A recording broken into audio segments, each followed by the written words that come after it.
Hey guys, welcome back. We're on the LJ project again. In our last video, you saw us do our JK to TJ axle swap truss kit, fully welded, still needs some paint and a couple little things to get completely ready to swap in, but now we're going to be working on the JK Rubicon rear axle, 488 gears matching the front, factory E-locker. We're going to throw a new diff cover on it, but other than that, we got to get all of our brackets cut off, just like the front, get it down to bare tubes and get it ready for the axle swap truss kit and the 4-link for the swap. Stay tuned. So in the front one, we found quite a bit of surprises inside that housing. So before we do any cutting or anything, wasting our time on this, we're going to open it up and see what we're working with.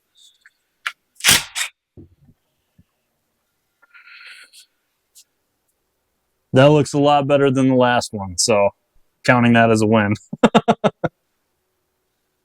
All right, so now that we know the inside of this is decent and workable, we're going to start working on gutting our wheel ends, and we're going to get our axles out and our carrier so we're not heating up any seals or anything causing us issues down the road.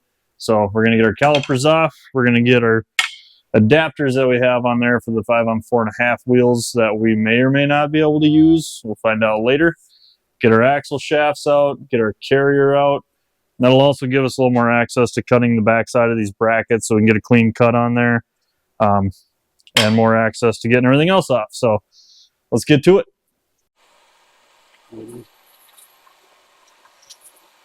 So I don't know where you guys work on your Jeeps, but you know, when you're in the bottom of the ocean like we are here in Minnesota, you got to torch everything.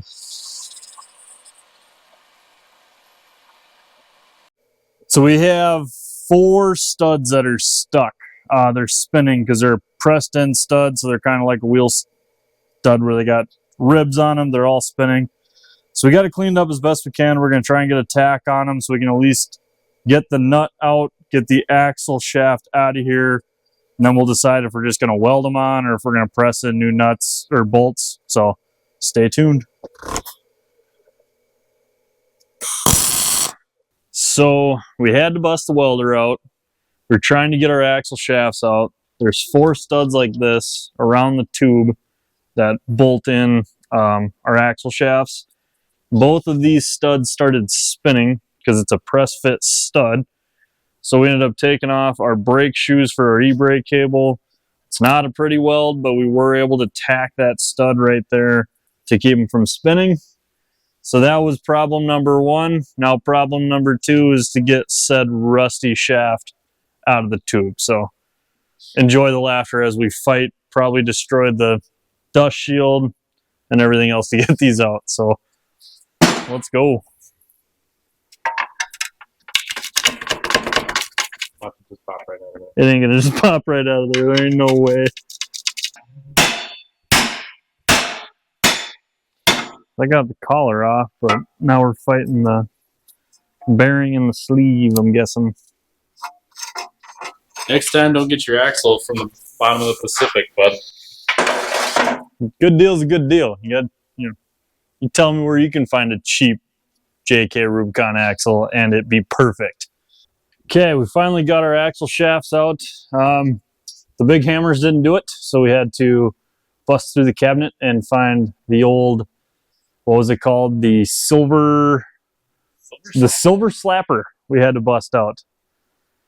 But got the slide hammer on. Both the axle shafts finally popped out. Now we're ready to start cutting. It's completely up to you how you want to cut. My preferred method anytime I have the opportunity is a acetylene torch.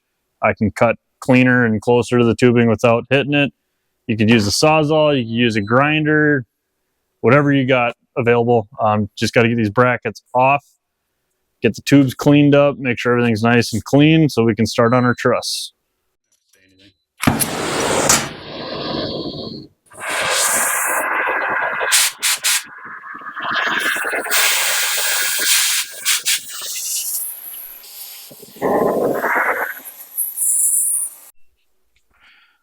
So we got about 5-10 minutes of cutting in.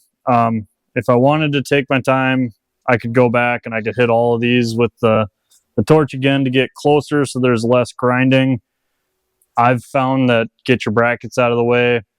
You have a lot more control with the grinder. You don't have to worry about going into the tube whatsoever, and it'll take just as much time to hit it with a grinder as it would with a torch, with, you know, less possibility of ruining your tubes. So we got that side done. We're going to finish cutting up this side, and we'll bust out the grinder and get it all nice and pretty.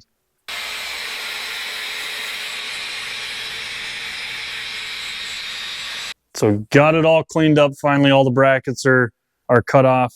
While I had an extra set of hands, we did measure from outside wheel mating surface to outside wheel mating surface to find our true center of our axle, which we have marked front and back, because once you get your truss on there, it might cover your front mark, might cover your back mark. You want to measure from both sides and check it to get your true center. Don't use your diff cover as the center of your diff cover being the center of your axle, because they might be slightly offset, and that can throw all your bracketry off. It can throw your truss off, start messing with your upper control arms. No good. So we got all our pieces for our swap truss ready to go. So we got to tack weld our plate truss together, and then once we get that on there, we can get that oriented on, make sure it's front and back is correct. Then we can start measuring for our spring pads, our shock mounts, and our lower control arm brackets, and then we will be ready to get this thing in. So now we're on to our plate truss here. 3 pieces for the main part. Back one we already got notched in here. If you look, we've got slots here and here. They are different sizes, and those are going to pertain to the plate truss here and here. So what we're going to do, it is going to be a snug fit, which is good. Get them puppies dropped right in there, and we're ready to tack.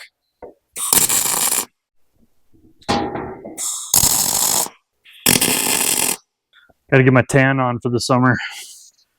All right, so plate truss tacked together. We got our tubes marked. We got those cleaned up, so we are ready to start welding this on. But first, we need to get our upper control arm mount prepped. So we need to transfer our center line from our axle onto our top plate. We'll flip this baby around, get that marked center. We're going to drill out both of our bolt holes here. All right, so our holes are drilled for our upper control arm mount. We have it bolted down to the axle. Underneath, we tack welded our nuts on both sides. You don't have to finish weld them. While this is still bolted on, we're going to weld on our upper control arm so that that is done. Now we can get these bolts out of the way and then move on to the rest of it. So we're ready to put our coil springs on. We're going to continue to use our center line of our axle for all of our bracket component measurements. So we've got a center line drawn through the center of our spring pad just to make it easier to get a measurement.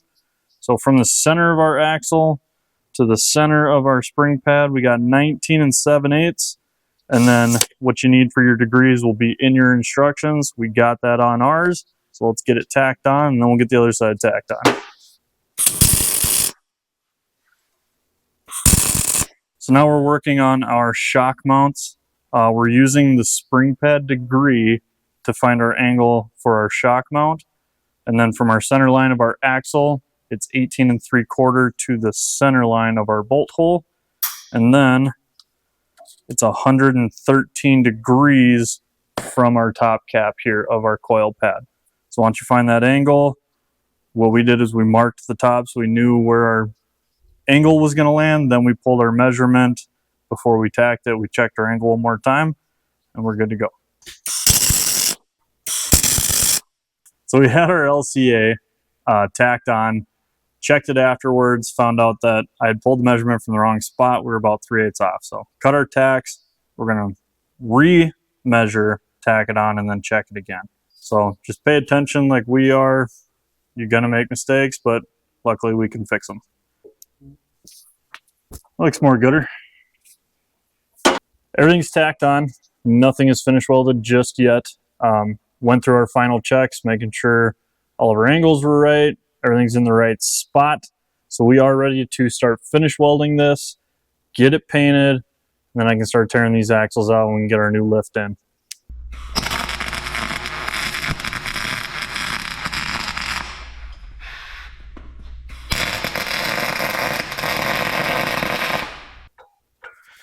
All right, she's all finished welded up, ready for some paint. Thanks for watching, guys. Hopefully you learned something, and stay tuned for the rest of the LJ project.